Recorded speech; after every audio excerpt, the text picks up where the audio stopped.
The chamber doors slammed shut, and Daniel Cole knew Earth had already lost before a single word was spoken. He stood at the center of the Alliance Tribunal, a circular room carved from black stone that absorbed sound the moment it left a speaker's mouth. 9 seats rose above him in a half-circle, each filled with a delegate from a species older than human civilization itself. At the highest point sat Clara Whitfield, chair of the Galactic Council, her pale eyes fixed on Daniel with the patience of someone who had already decided the outcome. Behind Daniel, seated in a small holding pen guarded by 2 Alliance officers, were 11 refugees. They were Farron, a slight feathered people from a moon called Austrin Prime, and they had fled their homeworld 3 weeks earlier when the Korvax Dominion moved its warships into orbit. Earth had taken them in. Earth had fed them, given them shelter on a colony station, and refused every demand from the Korvax to hand them back. That refusal was the reason Daniel was standing in this chamber now. "Ambassador Cole," Clara Whitfield said, her voice carrying without effort through the stone room. "The Korvax Dominion has formally requested the return of these 11 individuals, whom they classify as fugitives from lawful custody. Earth has ignored 3 separate directives from this council, ordering their surrender. Do you deny this?" "I don't deny it," Daniel said. "We were asked to hand over people who did nothing wrong except run from a war. We said no. We will keep saying no." A murmur passed through the chamber, not of surprise, but of something closer to disappointment, as if a student had failed a lesson everyone assumed he understood. "The Alliance operates on a principle of non-interference," Whitfield continued. "Sovereign disputes between member states and their territories are not for outside parties to judge. Earth's charter membership requires it to respect that principle above personal sentiment." "They're not property," Daniel said. "They're people. They are Korvax citizens," said a delegate near the far wall, his voice a low rasp that vibrated through translator implants. "And Earth's continued refusal is a violation of Alliance law, plain and clear." Daniel looked past the council to the holding pen. A young Farron girl, barely more than a child by her people's measure, gripped the hand of an older man beside her. Her feathers were still matted with dust from the evacuation. She was watching Daniel with an expression he recognized from Earth itself, from every refugee camp and disaster zone humanity had ever built shelters in. It was hope, thin and fragile, but stubborn. He turned back to the council. "You built an alliance on paper," Daniel said. "Laws about territory, laws about trade, laws about who owns what star system, but you never wrote a law that says you have to actually help anyone. So we made our own rule. If someone is running from something that will hurt them, and they come to us, we don't turn them away. That's not sentiment. That's the only thing that makes any of this worth having." Silence spread through the chamber, heavier than before. Clara Whitfield leaned forward. "Then you understand what this council must now decide." "I understand you're about to punish us for refusing to hurt innocent people," Daniel said. "Go ahead, vote. I already know what you're going to say." The council did not deliberate long. They rarely needed to. One by one, 8 of the 9 delegates raised their hands in favor of a motion that had clearly been prepared before Daniel ever entered the room. Only one abstained, an elderly ambassador from a species called the Thesserine, whose translucent skin shimmered faintly when he was troubled. His name was Vos Kalen, and he had spent decades studying Earth's short, chaotic history before humanity ever joined the stars. He said nothing, but his eyes stayed on Daniel long after the vote was cast. "By a majority decision," Whitfield announced, "Earth and all its territories are hereby expelled from the Galactic Alliance, effective immediately. All trade agreements, defense treaties, and technology-sharing programs are terminated.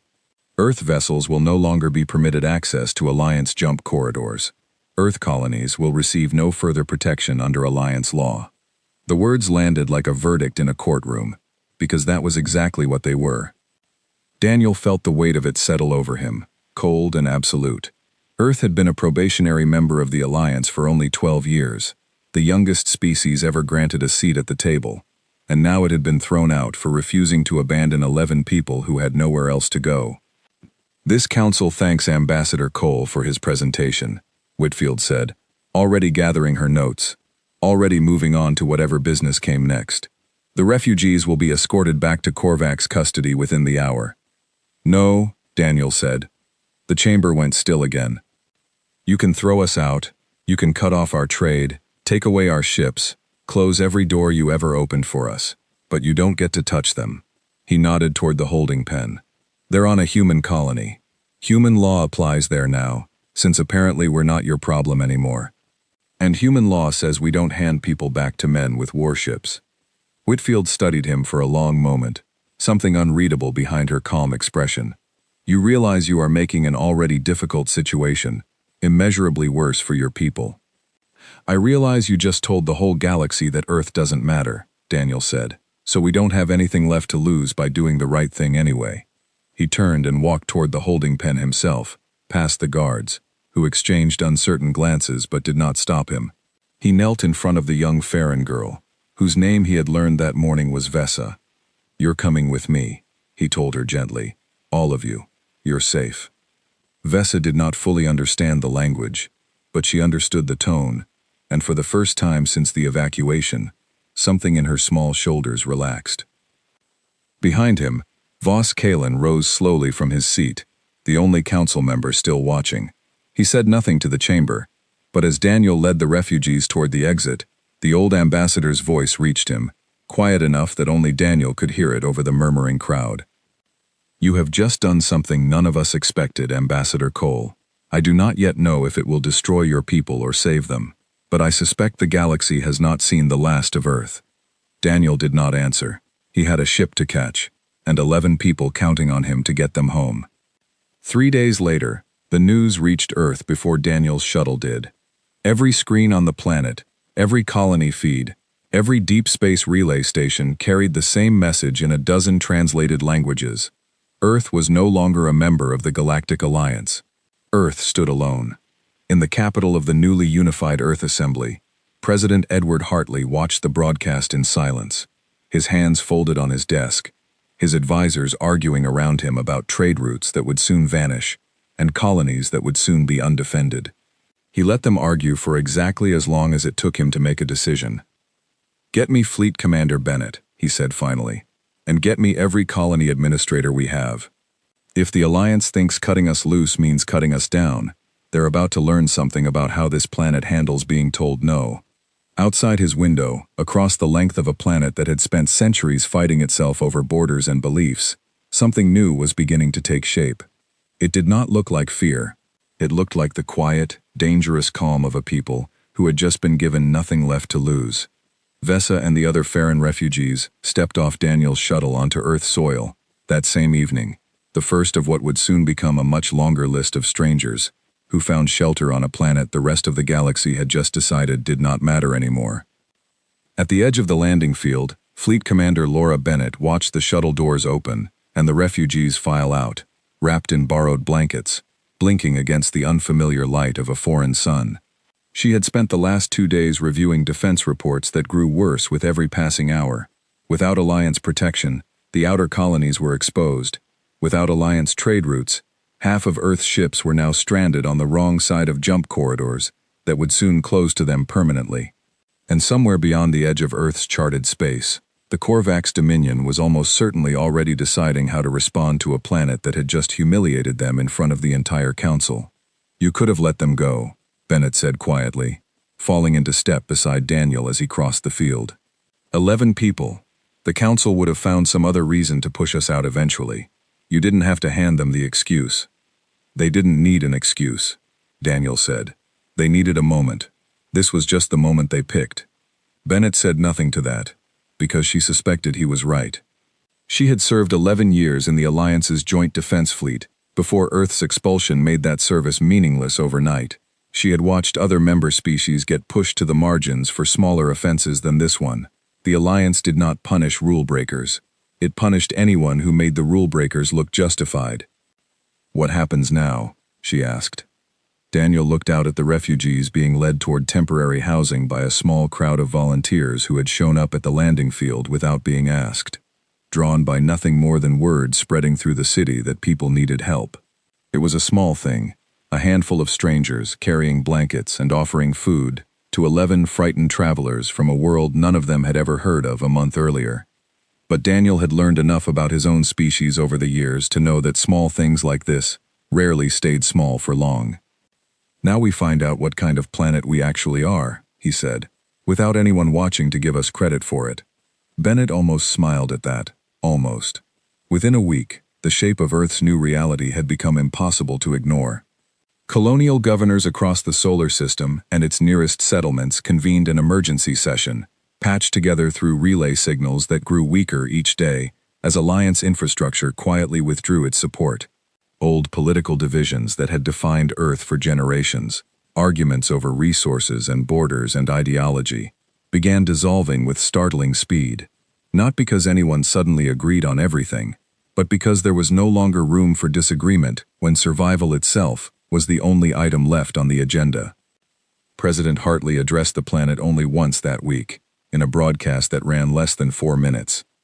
"They told us we don't belong among them," he said, standing before a room with no cameras trained on elaborate backdrops, no rehearsed staging, only a plain desk and a tired but steady voice. "Maybe they're right.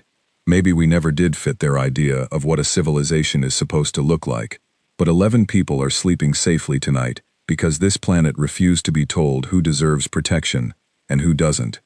If that's the reason we've been cast out, then I don't see anything here worth apologizing for." Across the solar system, in shipyards and colony domes and crowded relief stations, people listened to those words and felt something shift, quietly and permanently, in how they understood themselves. Earth had entered the galaxy as the newest, weakest, most desperate member of an alliance, built by older and stronger civilizations. Now, thrown back out into the dark with nothing but each other, humanity was about to discover exactly what it was capable of when no one else was left to depend on. Far beyond Earth's borders, in a Korvax command vessel drifting silently near the edge of Alliance space, a fleet commander named Draxus Voran studied the same broadcast with cold, calculating patience. Earth's defiance had cost the Dominion a public embarrassment in front of the Council, a debt that would need repaying. And now that debt had a target with no allies left to answer for it. Vesa did not know any of this yet. She only knew that for the first time in weeks, she had slept through the night without fear, in a small room on a planet whose language she barely understood, surrounded by strangers who had asked for nothing in return for their kindness. She had no idea yet that she was only the beginning. 6 months after the vote that cast Earth out of the Galactic Alliance, an alarm tore through the colony station orbiting the ice moon of Calder 9, and Nathan Price was the first pilot to reach his ship. "Multiple contacts inbound," a voice crackled over his headset as he sealed his flight suit. "Korvax markings. They're not slowing down." Nathan had been flying supply runs for the outer colonies since he was 19, back when Earth still had the protection of Alliance patrol ships stationed along every major route. Those patrols were gone now, withdrawn the same week the expulsion vote passed, and every colony along the frontier had learned to live with the knowledge that no one was coming to help if something went wrong. Something was going wrong now. He launched from the station's bay just as the first Korvax cruiser broke through the debris field near the moon's northern pole, 3 smaller vessels trailing behind it in tight formation. Calder 9 had no military value, nothing worth fighting over except the 300 colonists living inside its ice-shielded dome, mining rare minerals to trade for supplies Earth could no longer easily get through Alliance channels. It was exactly the kind of target the Korvax Dominion had been probing for months. Soft, undefended, far from any protection humanity had left. "This is Calder 9 Control," the station's administrator broadcast on an open channel, her voice tight with barely controlled fear. "We are a civilian settlement. We pose no threat. Please identify your intentions." The Korvax cruiser did not respond in words.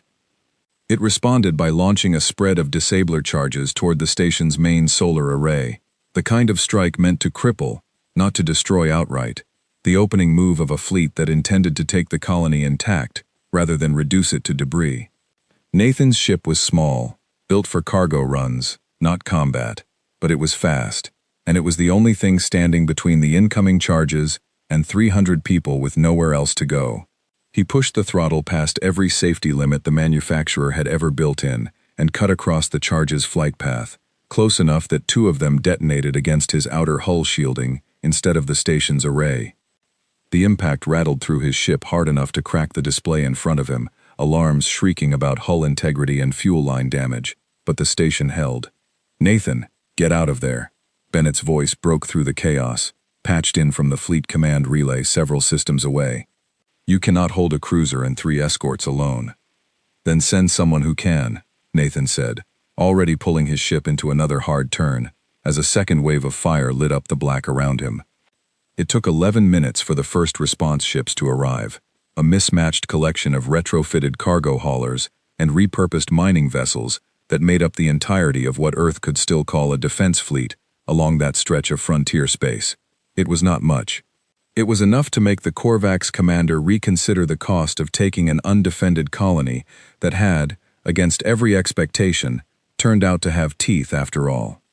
The Korvax ships withdrew before any Earth vessel arrived in true fighting range, having accomplished nothing except confirming that Calder 9 would not fall without a fight. Nathan's ship limped back into the station's damaged bay with one engine failing and a hull that would need weeks of repair. But 300 colonists were alive who might not have been otherwise. It was the 4th such attack in 2 months. It would not be the last.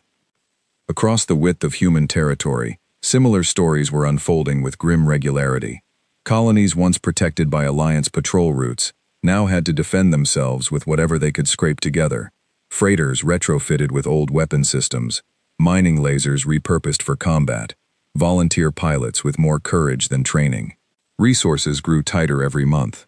Trade agreements that Earth had relied on for critical supplies, medicine, replacement parts, food production technology, dried up as former Alliance partners quietly distanced themselves rather than risk drawing Korvax attention onto their own territory. President Hartley called it the loneliest winter in human history, though it fell across every season on every colony simultaneously, since none of them shared the same orbit around the same star anymore. And yet, something unexpected began happening in the middle of all that isolation. It started small, almost accidentally. A distress signal reached a human trade vessel near the edge of neutral space, sent by a small merchant crew from a species called the Oral, whose transport ship had suffered a critical engine failure with no Alliance patrol nearby to answer the call. The Oral were not Alliance members. They were not human allies. They had no formal relationship with Earth whatsoever, and under old Alliance protocol, non-member distress calls in neutral territory were considered low priority, the kind of signal that could sit unanswered for days while official channels debated jurisdiction. The human trade vessel answered within 20 minutes. Captain Grace Ellison had not been ordered to respond. She simply heard the signal, checked her cargo manifest to confirm she had room and supplies to spare, and changed course. "We're not Alliance anymore," she told her crew, when one of them questioned the delay it would cost their delivery schedule. "Means nobody's going to fine us for helping people who need it. Might as well use that for something." The Oral crew, 4 exhausted traders who had been drifting without power for nearly 2 days, were stunned when the small human ship docked alongside their disabled vessel and offered not just a tow back to the nearest station, but replacement parts, fuel, and a hot meal for a crew none of them had ever met and would likely never see again. It was a small story. It should have stayed a small story, but word of it spread through the loose network of independent traders and merchant crews who moved through neutral space, the kind of people who talked to each other far more than any official government ever did, and within weeks, it had become one story among a growing collection of similar accounts. A Rithari medical transport, stranded after a navigation failure, was towed to safety by an Earth cargo hauler that diverted 6 hours off its scheduled route to do it. A colony of Ilvan settlers, caught in the crossfire of a territorial dispute between 2 larger empires, found unexpected shelter when a human relief convoy arrived uninvited, offering food and medical supplies with no conditions attached. A stranded shuttle of Yevran refugees, fleeing a civil conflict on their homeworld, was found drifting near a human trade route and brought aboard a passenger liner that rerouted its entire journey to deliver them somewhere safe. None of these events made official Alliance news channels. None of them were sanctioned by Earth's government, coordinated by any central authority, or performed for any strategic advantage. They were simply what happened when individual human crews, scattered across a hostile and increasingly dangerous stretch of space, encountered someone in trouble and made the same choice, again and again, without ever comparing notes with each other first. Fleet Commander Bennett noticed the pattern before anyone in the political leadership did. She began compiling reports quietly, cross-referencing distress calls against Earth vessel movements, watching a picture take shape that she found herself unable to explain through simple coincidence. "They're not doing this because we told them to," she said, presenting her findings to President Hartley in a private briefing 3 months into Earth's isolation. "There's no directive, no incentive program, no public relations campaign. It's just what they do when the option is in front of them." Hartley studied the data for a long moment. "You make it sound like you're surprised." "I served in the Alliance fleet for over a decade," Bennett said.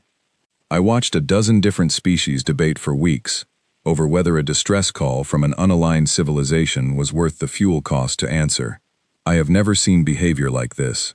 Not from anyone. Maybe that's exactly why it took throwing us out for anyone to notice," Hartley said quietly. Meanwhile, the Korvax Dominion continued its slow campaign along Earth's frontier, testing colony defenses, probing for weaknesses, waiting for the moment humanity's improvised patchwork of defense would finally fail to hold. Draxus Foran, the Korvax fleet commander who had watched Earth's defiant broadcast months earlier, grew increasingly frustrated by reports that kept crossing his desk. Colony after colony, that should have fallen easily to a coordinated strike, instead held its ground, defended by pilots with barely any formal training, but an unwillingness to retreat that his own officers found difficult to explain. "They fight like they have nowhere left to go," one of his subordinates reported after the failed strike on Calder 9, "because for them, that may be exactly true." Draxus considered this for a long moment, staring out at the starfield beyond his command vessel's viewport. A species with nothing left to lose was dangerous in ways that a species still hoping for readmission to the Alliance's good graces would never be. He filed the thought away, uncertain yet what to do with it, and ordered his fleet to withdraw for reassessment. Back on Earth, Nathan Price sat in the wreckage of his damaged ship's cockpit, waiting for repair crews to finish patching the hull, and thought about the 300 people who had been sleeping soundly in Calder 9's dome the night he pushed his engines past every safety limit to protect them. He had never met most of them. He had certainly never been ordered to risk his ship, and by extension his life, for a colony that offered him no personal benefit beyond the knowledge that they would be alive the next morning. It had not felt like a hard decision at the time.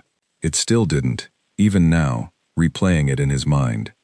He wondered, not for the first time, whether that instinct was something unique to him, or something quietly shared by nearly everyone he had ever flown alongside. On the colony station orbiting Calder 9, repair crews worked through the night to restore the damaged solar array, and Nathan found himself standing beside the station administrator, a woman named Alice Monroe who had run the settlement for nearly a decade. She watched the sparks fly from the welding rigs with tired eyes, the kind of exhaustion that came from carrying the weight of 300 lives on shoulders never built for a war. "You didn't have to come after us that fast," she told him. "Fleet Command hadn't even confirmed the threat yet when you launched." "Didn't need them to confirm it," Nathan said. "I heard the alarm. That was enough."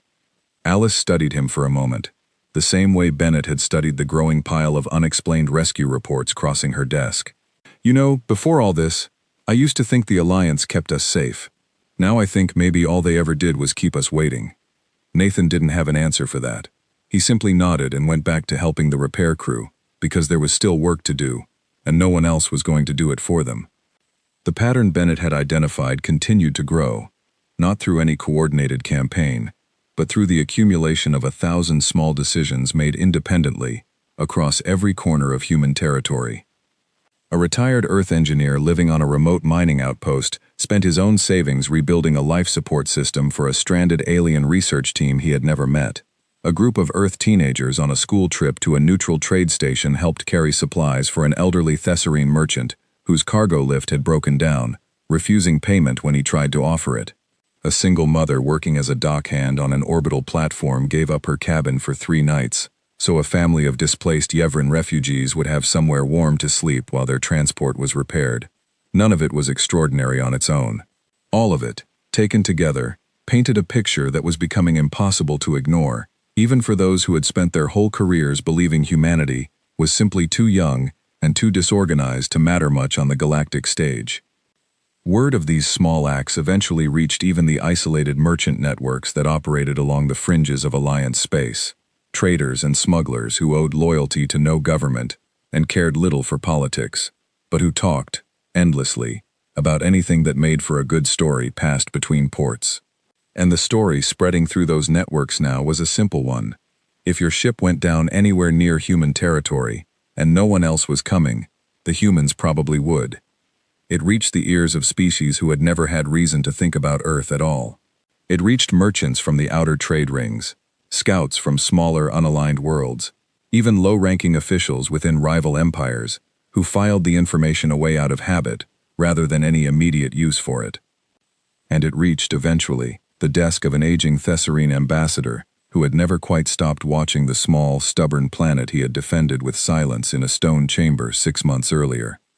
Vos Kalen read through a compiled record of the reports late one evening in his private quarters aboard the Alliance's central station, a floating city of glass and light that housed the governing bodies of 100 different worlds. He read slowly, the way he read everything, letting each account settle into place beside the others, until a shape began to emerge from the pattern, the same shape Bennett had already glimpsed from the other side of the galaxy. He thought of the young Farron girl he had seen carried out of the tribunal chamber, wrapped in a stranger's protection on a planet with nothing to gain from the gesture. He thought of the vote that had cast that planet out entirely, certain in its judgment that Earth's sentimentality was a weakness to be corrected rather than understood. He began, quietly, to compile his own record, separate from the official council archives, certain that the day would come when someone would need to see exactly what he was seeing now. He did not yet know how right he was. Grace Ellison had never expected her merchant crew's small detour to help a stranded oral transport would end with her sitting across a table from an Alliance research officer, answering questions about why she had done it. The interview took place aboard a neutral trade station near the border of Alliance space, in a small gray room with a single window overlooking the docking bay where her ship, the Wayfarer, was being resupplied. The officer across from her, a Rathari scientist named Dr. Ilan Sova, had spent the last 2 years studying something the Alliance Research Division had quietly begun calling the human anomaly. Grace had not known such a study existed until a formal request reached her captain's cabin, polite but insistent, asking if she would be willing to answer a few questions about a rescue she barely remembered as anything more than a normal day's work. "You changed course by nearly 40 minutes of travel time," Sova said, reviewing a data pad in front of him. "You used supplies that were designated for your delivery contract. You did this for a species with no formal relationship to your government, in a situation with no witnesses beyond your own crew, and no expectation of compensation." "That's about right," Grace said. "May I ask why?" Grace considered the question for a moment, the way someone considers a question they have never actually needed to answer out loud before, because the answer had always felt too obvious to require explanation. "They needed help," she said. "We could give it." "I don't know what else you want me to say." Sova made a note on his data pad, though Grace suspected he had already written down the same answer a dozen times, from a dozen different human crews scattered across the same stretch of space. "This is the pattern we keep encountering," he said, almost to himself. "There is no policy directive behind it, no religious mandate, no legal requirement, no economic incentive structure that would explain the consistency of the behavior, and yet it appears with remarkable uniformity across every segment of your population we have studied." "Maybe you're looking for a reason that isn't there," Grace said. "Maybe it's just what people do when they see someone who needs help, and they're able to give it." "With respect, Captain, in my experience, very few civilizations behave that way as a matter of course," Sova said. "Certainly not without exception. Certainly not at genuine cost to themselves, as your crew's fuel reserves and delivery penalties would attest." Grace shrugged. "Maybe that's the difference between us and everyone else then." The interview ended without either of them fully satisfying the other's curiosity, but the report Sova eventually filed with the Alliance Research Division became one small piece of a much larger investigation, quietly taking shape across multiple departments, one that had begun almost by accident and was rapidly becoming impossible to dismiss. The investigation reached Vos Kalen's desk 2 months later, delivered not through official channels, since he no longer held enough standing on certain committees to request such files directly, but through a young Alliance researcher named Elena Bright, a human herself, one of only a handful still permitted limited diplomatic status within Alliance institutions, despite Earth's expulsion, owing to a technicality in her employment contract that no one had yet bothered to close. "They've been building this file for almost a year," Elena told him, setting a compressed data drive on his desk. "Nobody wants to bring it to the full council, because nobody knows what to do with it. It doesn't fit any existing framework for how they classify species. It's not military capability. It's not economic value. It's something else entirely. And it's making a lot of very old, very established people extremely uncomfortable." Voss reviewed the compiled data over the following weeks with the same careful patience he brought to everything, cross-referencing it against his own private records, against historical accounts of Earth's pre-Alliance history that he had studied decades earlier as part of humanity's initial evaluation for membership. What emerged was not a single dramatic revelation, but a slow accumulation of evidence stretching back further than anyone had initially realized. Evidence that painted a picture of a species whose defining trait had been hiding in plain sight the entire time, misread as weakness by an alliance built on very different values. Long before humanity ever reached the stars, Earth's own historical record was full of examples the Alliance researchers had simply never bothered to examine closely. Nations that had spent centuries at war with each other still built shelters for refugees fleeing conflicts that were not their own. Coastal towns that risked their own boats and crews to rescue strangers from sinking vessels in storms, expecting nothing beyond the rescue itself. International organizations, however flawed and however often they failed, built entirely around the premise that suffering somewhere obligated action from people who had never met the ones suffering. It was not a perfect record. Voss found plenty of counterexamples, moments of cruelty and indifference scattered throughout human history, same as any species. But the pattern he was looking for was not perfection. It was persistence. Across centuries of conflict, across radically different cultures and beliefs and governments, the instinct kept reappearing, again and again, refined and passed down, until it had become something close to a shared, unspoken law. They didn't write it into any of their founding documents when they joined the Alliance, Voss said to Elena during one of their late meetings. The data drive's contents spread across the table between them. I do not think they even fully recognized it as a defining trait themselves. It was simply assumed, the way one assumes the ground will remain solid beneath one's feet. And the Council mistook that assumption for naivety, Elena said. Worse, Voss said. We mistook it for a threat to procedure. A species that helps first and calculates cost later does not fit neatly into an alliance built on treaties, quotas, and carefully negotiated non-interference clauses. It was never that Earth broke our rules deliberately, out of malice or ambition. It is that Earth was operating according to a different rule entirely, one it never stopped to explain, because it never occurred to them that anyone would need it explained. Elena leaned back in her chair, considering the weight of what he was suggesting. You think this is bigger than the refugee incident that got them expelled? I think the refugee incident was simply the first time this rule collided directly with ours, in a setting formal enough to force a decision, Voss said. I suspect, if we look closely enough, we will find it has been colliding with our procedures quietly for years, in small ways no one thought important enough to escalate to this chamber. He was right. As the investigation expanded, older records surfaced from Earth's brief tenure as a probationary alliance member, incidents long forgotten or dismissed as minor procedural irregularities at the time. A human medical relief ship that had once ignored jurisdictional boundaries to treat wounded civilians during a border skirmish between two alliance member states, an act technically classified as interference, but never formally punished because the affected states quietly preferred not to draw attention to the fact that Earth's doctors had saved more lives in 6 hours than either side's own military medical corps had managed in 6 days. A human trade delegation that had once diverted an entire shipment of emergency supplies to a drought-stricken colony outside its contracted route, absorbing the financial loss itself rather than let the delivery proceed as scheduled while people went hungry.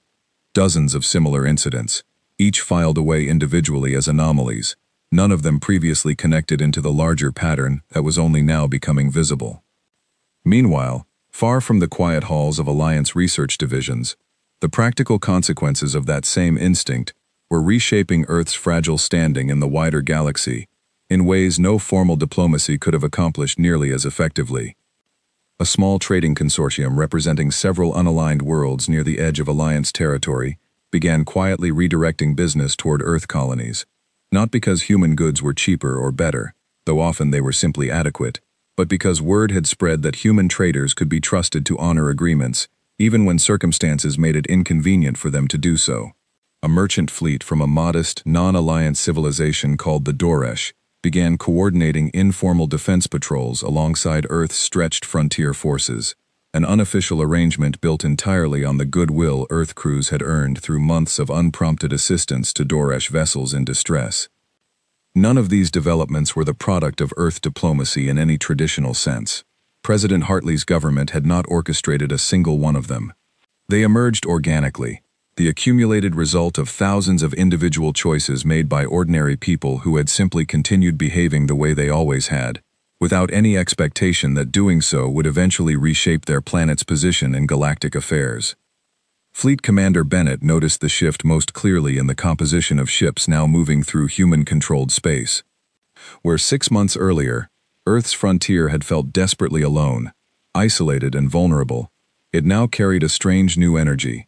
Non-human vessels moving alongside human ones with increasing frequency, small independent traders, and unaligned worlds gravitating toward the one power in the region that had proven, consistently and without exception, that it could be relied upon when everything else had failed. "We're not rebuilding an alliance," she told President Hartley, during a briefing that had grown considerably more optimistic than similar meetings months earlier. "We're building something the alliance never managed. Trust that wasn't negotiated into a treaty. It just happened." Hartley studied the updated maps of trade and defense cooperation spreading slowly across the frontier, patterns that bore no resemblance to the formal, carefully bounded relationships the Alliance had always insisted on. "Do you think the Council knows this is happening?" "I think," Bennett said, "someone up there is starting to figure it out. The question is whether they understand what it means before it's too late for them to do anything about it." That someone was Voss Kalin, who spent the following weeks assembling everything he had gathered: Elena's research, Sova's interviews, the historical records stretching back centuries, and the growing pattern of Earth's unplanned rise in influence across the unaligned edges of Alliance territory, into a single formal report. He requested an emergency session with the full Council, an unusual move for an ambassador whose own species held only modest standing within the Alliance hierarchy, and one that immediately drew skepticism from colleagues who assumed he intended only to reopen an old, settled grievance over Earth's expulsion. He was granted 20 minutes to present his findings. He intended to make every second count. Clara Whitfield presided over the session with the same composed patience she had shown during Earth's original tribunal, though something in her expression shifted slightly, as Voss began laying out the evidence he had spent the better part of a year assembling. He spoke of the refugee incident that had triggered the expulsion, and then walked the chamber through the quiet accumulation of similar acts that had followed, each one small on its own, none of them coordinated, all of them pointing toward the same unmistakable conclusion. "This is not sentiment," Voss said, his voice carrying with the same absorbed clarity the stone chamber gave every speaker. "This is not naivety, nor is it a species too young to understand the cost of the choices it makes. This is a governing principle, as fundamental to Earth's civilization as any treaty is to ours, and it has been operating in plain view for longer than any of us cared to notice. We expelled a species for following a rule we never bothered to learn existed." A delegate near the back of the chamber, representing one of the larger and more established Alliance worlds, spoke up with clear skepticism. "And what would you have this council do with such information, Ambassador Kalin? Reverse a lawful decision because a handful of merchant crews behave generously? I would have this council understand what it is looking at, before circumstances force the understanding upon us regardless," Voss said, "because I do not believe Earth's rule will remain a quiet, private matter for much longer.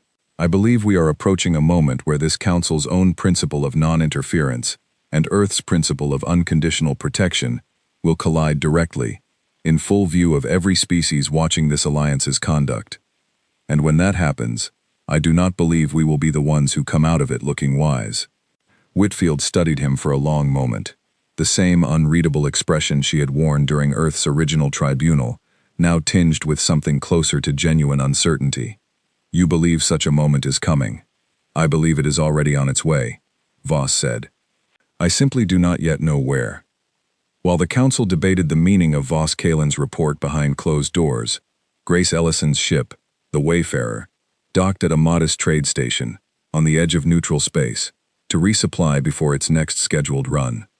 It was there, in a crowded market corridor filled with vendors from a dozen different worlds, that she encountered someone who would later become a small but important part of the story, spreading quietly through those same merchant networks. His name was Peter Lang, a young trader from an unaligned colony, whose small transport ship had been stripped of its cargo license after a dispute with a larger Alliance shipping consortium left him unable to pay a fine he did not believe he legitimately owed. He had been stranded on the station for nearly 3 weeks, sleeping in the cargo bay of his own grounded ship, watching his supplies dwindle while officials shuffled his case between departments that seemed uninterested in resolving it quickly. Grace noticed him not because he asked for help, but because he did not. He was sitting quietly near the edge of a supply stall, carefully rationing a small portion of dried food, the posture of someone trying very hard not to be noticed by anyone who might see him as a problem to be dealt with, rather than a person to be helped. She sat down across from him anyway. You look like someone who hasn't eaten a proper meal in a while, she said. I'm fine, Peter said, the automatic response of someone who had learned that admitting otherwise rarely led anywhere useful. Sure you are, Grace said, and ordered 2 meals from the stall vendor without waiting for him to argue further. Over the following hour, Peter explained his situation, the disputed fine, the grounded ship, the departments that kept losing his paperwork, the slow realization that no one on the station had any real incentive to help a small independent trader with no political weight behind him.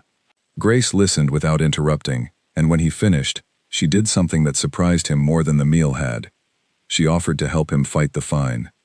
I don't even know you, Peter said. Why would you get involved in this? Because you're stuck, and I'm not, Grace said simply. That's usually reason enough. It took 2 more days, and a fair amount of stubborn persistence on Grace's part, cutting through bureaucratic layers with the same directness she used to reroute her ship for a stranded oral transport months earlier. But the fine was eventually overturned, on a technicality neither official department had bothered to check.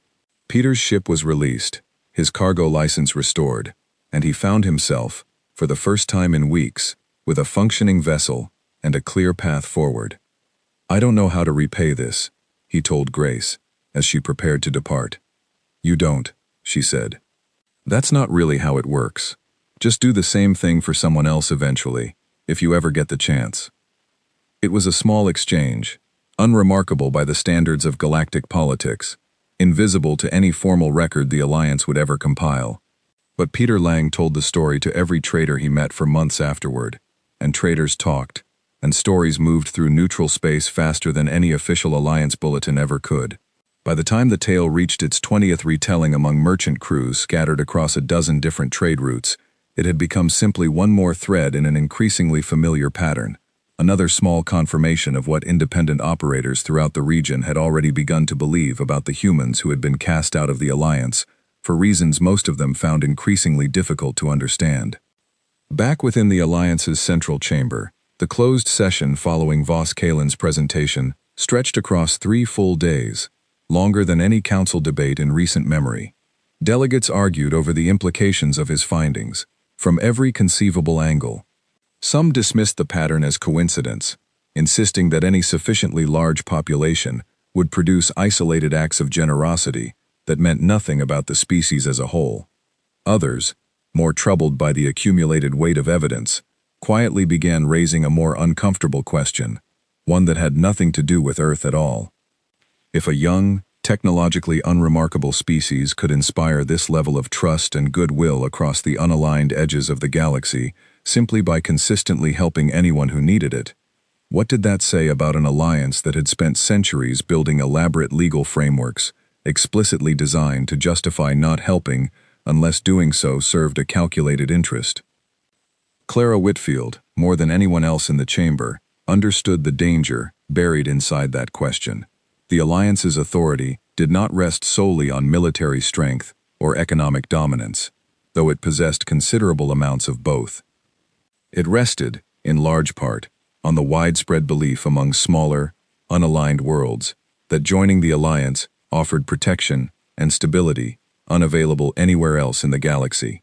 If that belief began eroding, if smaller worlds started looking instead toward a scattered, informal network of goodwill, built entirely around a single expelled member's example, the consequences would extend far beyond the fate of one small planet. "We are not merely debating whether to reconsider Earth's status," she said during the final hour of the closed session, addressing a chamber that had grown noticeably quieter than it had been 3 days earlier. "We are debating whether this alliance's entire foundation can withstand being compared directly against an alternative that costs nothing to join and asks nothing in return, except the willingness to help when called upon." No formal decision emerged from that session. The council adjourned without a vote, without a public statement, without any acknowledgement to the wider galaxy that anything unusual had even been discussed. But Vos Kalen left the chamber that day with a quiet certainty that something fundamental had shifted, even if no one present was yet prepared to admit it out loud. He returned to his quarters and found Elena Bright waiting for him, a fresh report already prepared on her datapad. "There's a situation developing near the Threll border," she said without preamble. "A neutral colony caught between two escalating disputes. Alliance Patrol Command is refusing to intervene, citing non-interference protocols with both sides." Voss felt a familiar, uneasy weight settle over him. How long until the situation becomes critical? "Their own estimates give it a matter of weeks," Elena said. "Maybe less." Voss looked out at the vast, glittering expanse of the Alliance's central station, a monument to centuries of careful, calculated diplomacy that had never once been tested against the simple, uncalculated instinct he had spent the last year documenting. "Then we are about to find out exactly how right I was," he said quietly, "and I find I take no satisfaction in it whatsoever." The colony of Marin Hollow sat in a narrow stretch of neutral space, wedged between the expanding borders of two rival empires, the Threll Ascendancy and the Korvax Dominion, both of whom had spent the better part of a year escalating a territorial dispute that had nothing to do with the roughly 40,000 civilians living beneath Marin Hollow's aging protective dome. The colony belonged to neither empire. It was an independent settlement, founded generations earlier by a small farming collective that had never sought alliance membership, content to trade quietly with whoever passed near enough to make it worthwhile. That quiet existence ended the morning both the Threll and Korvax fleets moved into the same contested system simultaneously, each insisting the other had violated an agreed boundary, each refusing to withdraw first, with Marin Hollow's fragile dome sitting directly in the crossfire of a conflict spiraling rapidly out of control. The Alliance received the colony's emergency distress call within hours of the standoff beginning. Clara Whitfield convened an immediate session to determine an official response, and the chamber that had spent 3 days debating the abstract implications of Vos Kalen's report now found itself facing the exact scenario he had warned them was coming, arriving far sooner than anyone had expected. "Marin Hollow is not an alliance member," the delegate representing the Threll Ascendancy stated flatly during the emergency session, "nor is it aligned with the Korvax Dominion. Under existing non-interference protocols, this council has no standing to intervene in a territorial dispute between two sovereign powers, regardless of the civilian population caught within it. 40,000 people are trapped beneath a dome that was never built to withstand sustained conflict," another delegate countered. "Surely this council can authorize a humanitarian corridor. Any such corridor would require both the Threll Ascendancy and the Korvax Dominion to formally agree to a temporary ceasefire," Whitfield said, "and neither party has indicated willingness to do so. Without that agreement, any Alliance vessel entering the contested zone risks being interpreted as taking a side in the dispute, which this council's own charter explicitly forbids." The debate stretched for hours, delegates citing precedent after precedent, procedural clause after procedural clause, each argument technically sound, and each one leading to the same paralyzed conclusion: The Alliance, bound by the very rules it had used to justify Earth's expulsion, found itself unable to act, watching a countdown toward disaster it possessed both the capability and the proximity to prevent, but not, according to its own laws, the authority. Vos Kalen sat through the entire session in silence, watching the same institution that had once dismissed his warnings, now living out the precise failure he had predicted, and finding no comfort whatsoever in being right. News of Marin Hollow's crisis reached Earth through the same informal merchant networks that had carried word of humanity's small acts of kindness across the galaxy for months. Grace Ellison heard it first from a trader she had helped weeks earlier, who reached her through a relay signal while her ship was still 3 systems away. She forwarded the report directly to Fleet Commander Bennett, who brought it before President Hartley within the hour. 40,000 civilians, Bennett said, laying out the details of the standoff, the Alliance's paralysis, the shrinking window before the dome's aging systems would begin failing, under the strain of nearby weapons fire, regardless of whether either fleet ever fired a shot directly at it. None of them are our people. None of them are Alliance members. We have no treaty obligation, no formal relationship, no strategic reason to get involved. Hartley studied the report for a long moment, then looked up at Bennett with an expression she had come to recognize over the past year, the look of a man who had already made his decision and was simply working through how to explain it. How many ships can we spare? If we commit everything available along that stretch of frontier, including reserves we've been holding back in case the Korvax push against our own colonies again, we could field a rescue convoy within 18 hours, Bennett said. But Edward, if the Korvax decide to strike our undefended border, while our ships are tied up evacuating a colony that owes us nothing, we could lose everything those ships were meant to protect. I know, Hartley said. I need you to actually weigh that before you answer, Bennett said. This isn't like Calder 9. This isn't defending our own people. This is risking our entire frontier for 40,000 strangers who never asked for our help and have no way to thank us if we succeed. Hartley was quiet for a long moment, looking at the star charts spread across the briefing table, the narrow, dangerous stretch of space where Marin Hollow sat, trapped between 2 empires that had never once considered its people worth protecting. Laura, he said finally, we didn't get thrown out of the Alliance for calculating who was worth saving. We got thrown out for refusing to calculate it at all. If we start doing the math now, on this scale, then everything we've told ourselves this past year about who we are was just a story we like telling. Bennett held his gaze for a moment longer, then nodded, already reaching for her comm unit. I'll issue the recall order. Every available ship, converging on Marin Hollow within the hour. Nathan Price received the recall order, while still docked at Calder 9, his ship barely finished with the repairs from the last engagement, months earlier. He read the mission briefing twice, the scale of it settling into place slowly. 40,000 civilians, 2 hostile fleets, a rescue window measured in hours rather than days. They're not even our people, his co-pilot said quietly, as they ran final checks before launch. Doesn't matter, Nathan said, echoing words he had heard from a dozen different people over the past year, without ever quite realizing how deeply they had settled into him. They need help. We can give it. The rescue convoy that assembled over the following 18 hours was, by any conventional military standard, wildly insufficient for the scale of the crisis it was attempting to address. Cargo haulers stripped of their usual freight to maximize passenger capacity. Retrofitted mining vessels pressed into service as makeshift transports. A handful of genuine combat ships, the small defense fleet Earth had cobbled together over months of frontier skirmishes, tasked not with fighting either empire outright, but with buying enough time for the transports to complete an evacuation neither the Threll nor the Korvax had authorized. Laura Bennett commanded the operation personally from the bridge of Earth's largest remaining warship, a converted colony transport renamed the Beacon, watching as the convoy crossed into contested space, with both rival fleets still locked in their tense standoff around Marin Hollow's failing dome. The Threll commander hailed them within minutes of their arrival, confusion evident even through the translated static of the comm channel. Identify yourselves. This is a restricted engagement zone. This is Fleet Commander Bennett of the Earth Relief Convoy, Bennett replied. We're here to evacuate the civilian population of Marin Hollow. We are not taking a position in your dispute with the Korvax Dominion. We are simply removing the people caught in the middle of it. "You have no authorization to enter this zone," the Thrall commander said. "We have no alliance membership either," Bennett said. "Which means, as I understand your own council's position, we're not bound by the same restrictions you are. Feel free to correct me if I'm wrong."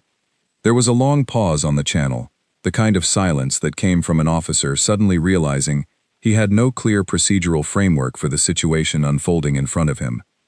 On the Korvax side, Draxus Vorin watched the human convoy's arrival with a different kind of attention entirely, recalling the reports from Calder 9, from a dozen other border skirmishes where a supposedly weakened, expelled species had refused to behave the way a defeated power should. He gave no immediate order to engage, curious, in spite of himself, to see how far this human commitment would actually extend under direct threat from two active war fleets simultaneously. The evacuation began under conditions that grew more dangerous with every passing hour. Marin Hollow's dome, already strained by weeks of nearby weapons tests and posturing maneuvers from both fleets, began showing critical structural failures in its outer sections even as the first transport ships began docking to receive civilians. Nathan Price flew supply and evacuation runs continuously for over 16 hours, ferrying families, elderly colonists, and terrified children from the failing dome to the safety of the waiting transports, his ship's systems straining under a pace that left no room for rest. Midway through the operation, a section of the dome's northern quadrant collapsed entirely, not from direct enemy fire, but from the cumulative structural stress of months of tension finally giving way. Over 2,000 colonists were trapped in the resulting chaos, cut off from the main evacuation routes, with breathable atmosphere in that section beginning to fail. Bennett made the call without hesitation, redirecting 3 of her limited combat ships to hold a defensive perimeter around the breach, while transport crews worked to extract the trapped colonists directly through the damaged section, a maneuver that left the rest of the evacuation convoy dangerously exposed, should either the Thrall or Korvax fleet decide the moment was right to strike. The Korvax fleet did move, 3 cruisers breaking formation and advancing toward the exposed human transports, and for several tense minutes, it seemed the entire rescue would end in the very catastrophe Bennett had warned Hartley about back on Earth. But Draxus Vorin, watching his own ships close the distance, found himself hesitating, weighing the cost of attacking a fleet that had just demonstrated, in full view of 2 empires and whatever independent observers happened to be monitoring the situation, exactly the kind of unwavering commitment his own reports had been struggling to explain for months. He gave the order to hold position instead of engaging. It was not mercy, not entirely. It was calculation, the recognition that attacking a humanitarian rescue mid-evacuation, in front of witnesses across a dozen unaligned trade networks that had spent months building goodwill toward the very species he would be attacking, carried consequences the Dominion could not easily predict or control. The evacuation concluded 14 hours later. Every one of Marin Hollow's 40,000 colonists successfully transferred to the safety of Earth's convoy, though at devastating cost to the fleet itself. 2 transport vessels were lost to structural failure during the final extraction from the collapsed dome section.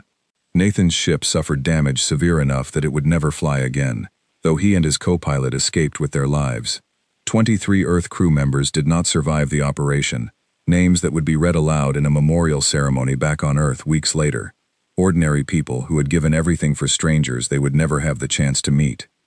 But Marin Hollow's people were alive, all 40,000 of them, resettled temporarily aboard Earth vessels, and eventually granted permanent sanctuary on a human colony that opened its doors without hesitation or condition. News of the rescue spread across the galaxy faster than any Alliance bulletin, faster even than the informal merchant networks that had carried Earth's smaller acts of kindness for the past year. This was different in scale, undeniable in its cost, impossible for even the most skeptical Alliance delegate to dismiss as coincidence or exaggeration. A species with no obligation, no treaty, no strategic incentive, had risked everything to save 40,000 strangers, and had paid a real, irreversible price for doing so. Clara Whitfield watched the reports arrive in her private chambers, the same chamber where she had once presided so confidently over Earth's expulsion, and found herself, for the first time in longer than she could remember, genuinely uncertain what to do next. Within days, petitions began arriving at the Alliance's central station, from worlds that had never before sought formal contact with the Council, small, unaligned colonies, and modest independent civilizations, who had watched the Marin Hollow rescue unfold, and drawn the same simple conclusion the merchant networks had been quietly circulating for months. If a species with no alliance backing, no formal obligation, and no guarantee of survival was willing to risk everything for strangers, then that species, exiled or not, represented something worth aligning with far more than any treaty the Alliance itself could offer. The petitions were not requests for the Council to punish Earth further, nor were they demands framed in the language of formal diplomacy. They were simple, almost plaintive appeals, asking whether the humans might extend the same protection to their own worlds, should disaster ever find them too. One such message, sent by the modest farming collective that had rebuilt what remained of Marin Hollow's original leadership council, asked only a single question of the Alliance Council directly. If Earth was no longer welcome among the Alliance, the message read, then perhaps the Alliance ought to ask itself what it had actually been protecting all these years. If the species it cast out was the one willing to bleed for people who owed it nothing. Clara Whitfield read that message 3 times before setting it aside, the weight of it settling into her more heavily than any formal legal argument Vos Kalen had presented months earlier. She had spent her career believing the Alliance's careful, procedural caution was itself a form of protection, a way of ensuring that no single crisis, however urgent, could drag the entire galaxy into conflicts it was not prepared to fight. She still believed that, in principle. But principle had just watched 40,000 people nearly die inside a failing dome, while the institution meant to protect them debated jurisdiction, and it had been an exiled, unprotected planet that finally acted while the Alliance itself remained frozen by its own rules.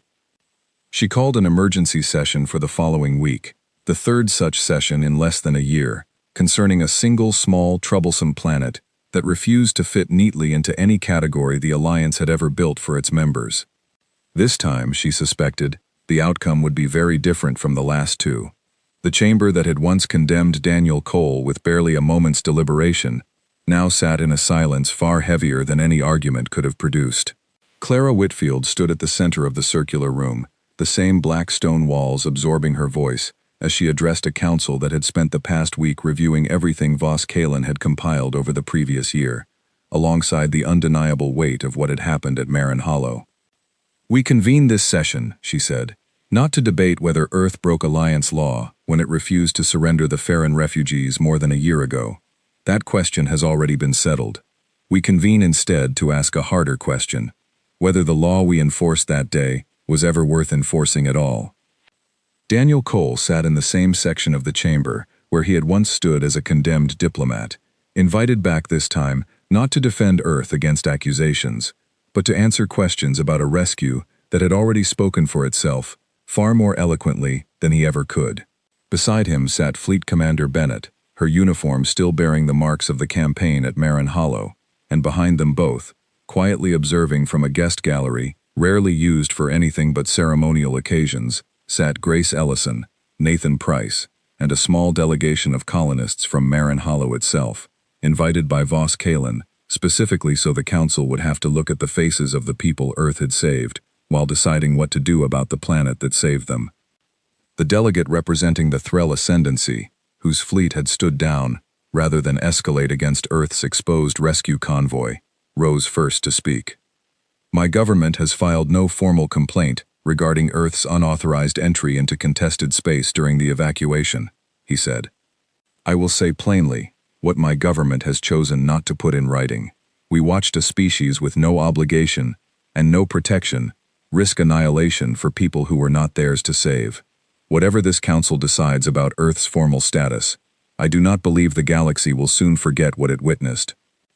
Draxus Voron was not present in the chamber, Korvac's representation to the council being handled by a separate diplomatic officer, but his own private report on the incident had already circulated quietly among certain council members, an assessment notably free of the dismissive language his earlier communications about Earth had typically carried. He had recommended, in terms unusually direct for a military officer, that the Dominion reconsider its posture toward a species capable of inspiring that level of unified resolve, from crews with no formal command structure, holding them together beyond shared instinct. One by one, Delegates who had voted without hesitation to expel Earth a year earlier now rose to offer far more complicated assessments. Some still argued caution, warning that reinstating Earth without conditions risked encouraging future violations of established alliance protocol whenever a member species felt strongly enough about a particular cause. Others argued the opposite, that an alliance built on protocols capable of paralyzing rescue efforts during genuine humanitarian crises had already failed the very purpose it claimed to serve, and that Earth's example demonstrated exactly the corrective the alliance desperately needed. Voss Kalen was granted the floor last, the same 20 minutes he had once used to present evidence that had gone largely unheeded months earlier. This time, no one in the chamber interrupted him. "I do not ask this council to simply readmit Earth as though the past year never happened," he said. "I ask this council to recognize that Earth's exile revealed something none of us fully understood about the institution we have built. We wrote laws to govern trade. We wrote laws to govern territory. We wrote laws to prevent the kind of reckless overreach that once devastated entire regions of this galaxy in ages past, before the Alliance existed to restrain it. All necessary laws, all wise, in their proper context. But we never wrote a law that obligated any member to help another, simply because help was needed, and within their power to give. We assumed that omission was neutral, a matter left to individual conscience rather than collective obligation. Earth's example suggests that omission was, in fact, the single greatest weakness in everything we have built." He paused, letting the silence settle over the chamber before continuing. "I propose this council do more than simply reverse Earth's expulsion. I propose we adopt, formally, into the charter that governs every member of this alliance, a principle Earth has followed, without needing it written down at all. That no member, when capable of preventing suffering within reach of its power, may stand aside and call that choice neutral. Let us finally give a name to the one rule Earth has followed, since long before it ever joined these stars, and let us bind ourselves to it, as firmly as they always have." The chamber remained quiet for a long moment after he finished, the kind of silence that came not from disagreement, but from the slow, difficult process of an entire institution reconsidering the foundation it had stood upon for centuries. Clara Whitfield was the one who finally broke it. "The council will deliberate," she said, "but I will say, for my own part, that I have spent the past week unable to stop thinking of a single sentence spoken to me over a year ago by the very diplomat who sits before us now. He told me that laws about territory and trade mean nothing if no one is bound to actually help each other. I dismissed it then as sentiment unfit for serious governance. I do not dismiss it now." The formal deliberations stretched across 2 more days, negotiations far more complex than a simple vote to reverse an old decision. Delegates debated the precise language of what would eventually become known throughout the galaxy as the Marin Amendment, the specific obligations it would place on every alliance member, the mechanisms by which it would be enforced, the careful balance required to ensure it strengthened the alliance's purpose, without collapsing into the kind of unlimited intervention that could just as easily be abused as it could be honored. Daniel Cole was invited into those negotiations directly, no longer as a diplomat pleading a losing case, but as a representative whose planet's example had become the very foundation the new charter language was being built around. He insisted, throughout every session, that the amendment reflects something closer to Earth's own unwritten understanding of the principle, rather than a rigid legal formula that could be exploited or circumvented through clever procedural argument. "You can't write a law that forces someone to care," he told the drafting committee during one particularly difficult session over the amendment's precise wording. "You can only write a law that makes it costly to pretend you don't. That's the difference. We never needed anyone to force us into it. We just need this council to stop building walls that made it a crime to try." The final language of the Marin Amendment, when it was formally adopted, established a binding obligation for every alliance member to render aid to any population facing imminent existential threat within reach of that member's capability, regardless of formal alliance status, treaty relationship, or territorial jurisdiction, so long as doing so did not itself constitute an act of aggression against a third party. It was not a perfect solution, and delegates spent considerable time debating the exceptions and safeguards necessary to prevent misuse. But it represented something the alliance had never possessed before: a formal, binding commitment to the instinct Earth had followed quietly for generations, before any of these institutions ever existed. Earth's reinstatement was voted on separately, and this time, the outcome bore no resemblance to the swift, near-unanimous condemnation of a year earlier. The vote to restore Earth's full Alliance membership passed with only a single abstention, cast not out of opposition, but from a smaller delegate species that simply wished to formally record its position that Earth's example deserved recognition beyond a mere restoration of status previously taken away.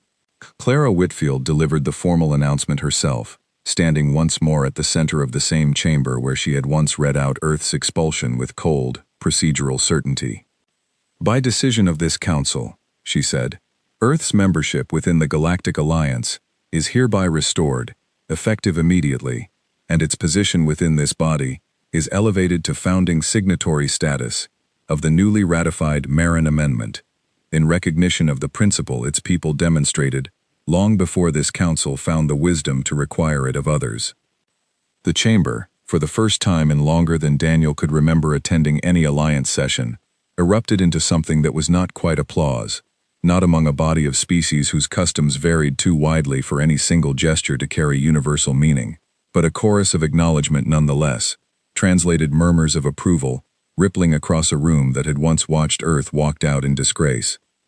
Vesa, the young Farron girl whose rescue had started everything more than a year earlier, now old enough by her people's measure to understand the full weight of what had happened, stood in the gallery beside her family, watching the ceremony with an expression that mixed disbelief and quiet pride.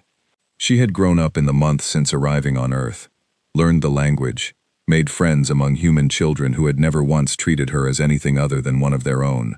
She had not known, when Daniel Cole knelt in front of her in a holding pen and told her she was safe, that her small, frightened moment would become the first thread in a story that would eventually reshape an entire galaxy's understanding of what an alliance was supposed to mean.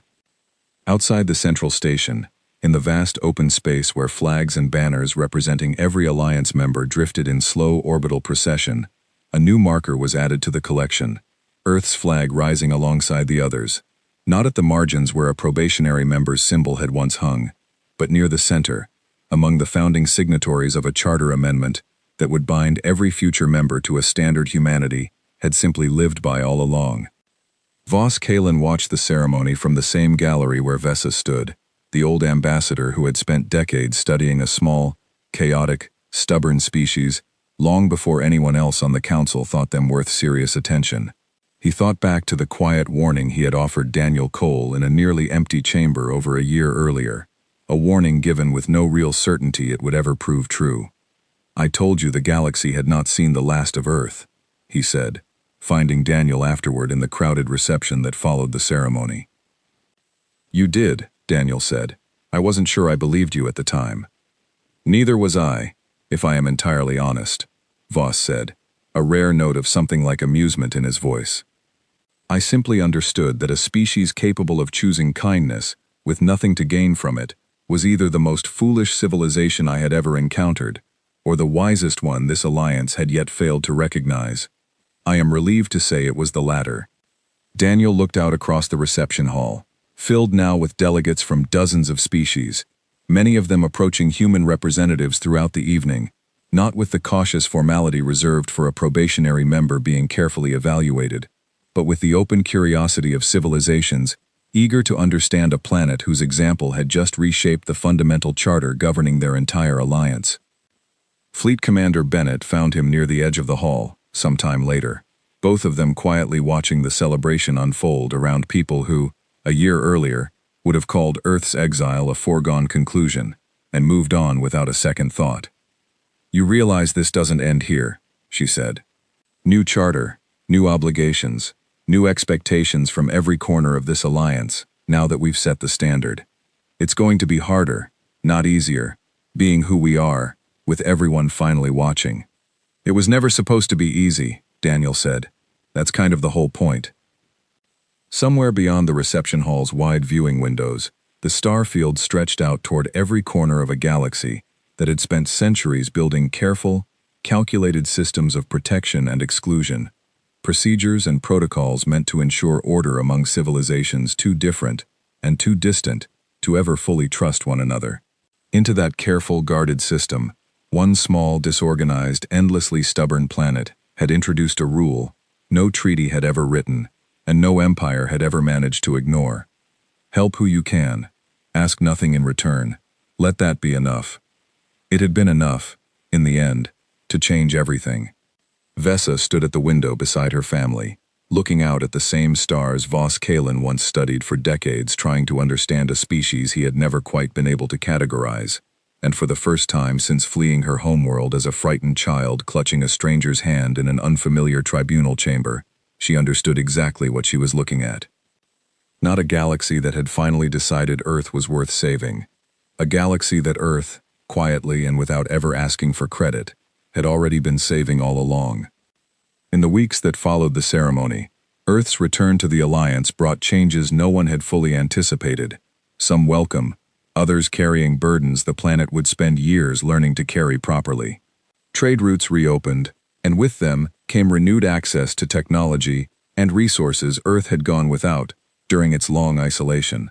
But alongside that access came a flood of new obligations under the Marin Amendment, requests for aid arriving from corners of the galaxy that had never once considered Earth relevant to their affairs before.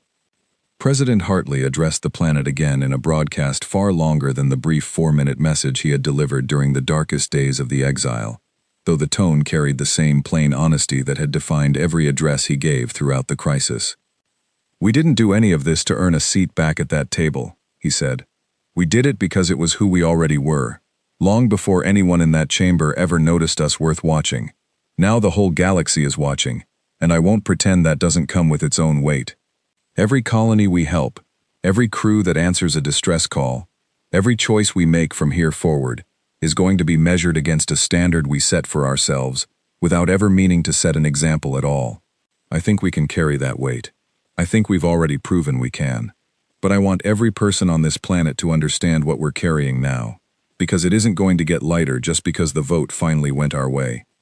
Fleet Commander Bennett oversaw the reconstruction of Earth's defense fleet in the months that followed, no longer scattered and improvised as it had been during the isolation, but built now with proper Alliance support, designed deliberately to fulfill the same rescue capacity that had defined the fleet's most difficult year, rather than simply preparing for conflict alone.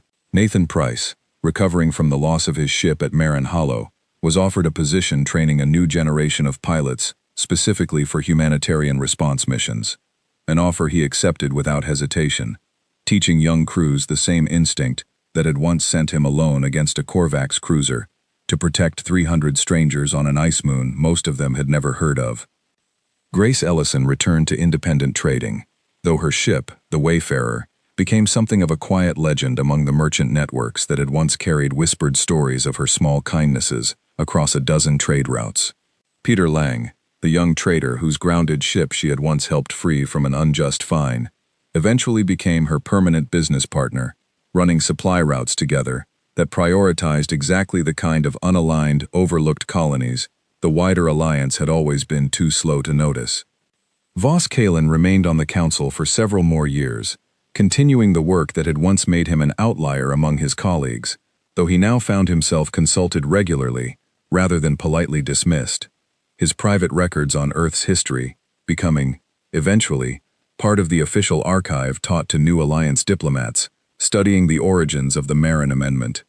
He never claimed credit for the change himself, insisting always that he had done nothing more than notice what had been true the entire time, waiting patiently for the rest of the galaxy to catch up. Clara Whitfield, too, changed in ways the Council had not expected from a leader so long defined by careful, unshakable procedure. She became, in the years following Earth's reinstatement, one of the Marin Amendment's most consistent defenders, pushing back against attempts by more cautious delegates to weaken its obligations whenever a new crisis tested the Alliance's willingness to actually honor the standard it had set. When asked once, during a formal council retrospective years later, why she had changed her position so completely from the delegate who once presided so coldly over Earth's expulsion, she offered an answer that found its way into official Alliance record. "I did not change my position," she said. "I simply finally understood what I was looking at. A species that never needed a law to tell it how to treat strangers, taught an entire alliance of older, wiser civilizations something we should have known all along.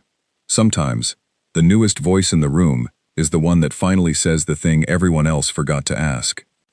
Vesa grew up on Earth, eventually choosing to study diplomacy herself, drawn to the same tribunal chamber where her rescue had first begun, though she entered it now not as a frightened refugee, but as a young representative advocating for smaller, unaligned worlds, still learning to trust an alliance that had only recently begun living up to its own better instincts.